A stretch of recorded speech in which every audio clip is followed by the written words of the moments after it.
Serantolanta bunagun kan étoile jumande yelela Mali Ligue 1 na Kulukoro Ligue Chebo tundo nyina saison baflemgon saba baflemgon nani monte nyongo dauna anyema Mamadou Doucouré ya ira ko baranyuma jabi don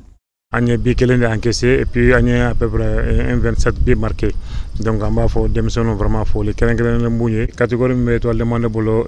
actuellement donc 15 bambolo nous Santan Dourou moins de 15 ans.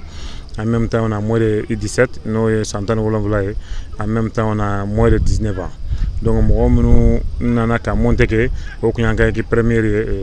c'est moins de 19 ans. C'est vrai, première division, deuxième division, a passé l'étude de pays. Mais je pense que nous, on est prêts pour ça. Voilà. Donc, quand faut entrer l'étude là, on a par hasard. Donc, on a fait de barre de Kana. Quand on a staff technique, Kana, dirigeant, Kana, tous les supporters, Kana, joueurs là. Bella dit le motivé parce qu'on nous diara kata elle était là donc on va pas laisser s'amuser là-bas en disant kata tlonge ballon tant c'est que d'ongler il bien droit qu'on va couper non faut mettre quelque chose à la base donc en cas base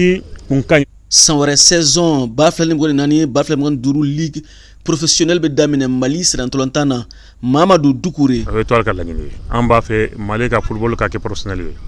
on c'est raccord en bas là de l'autre odi engagé mana avantagé anya damina de amateur ambora amateur la antise ka to amateur ngona barabara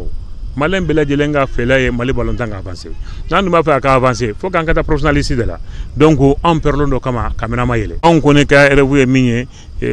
ka se ka moy bable en place moy minu mbese ka kesawiye ka Mali nafa ka étoile nafa ka jama bela jelen nafa donc en bolo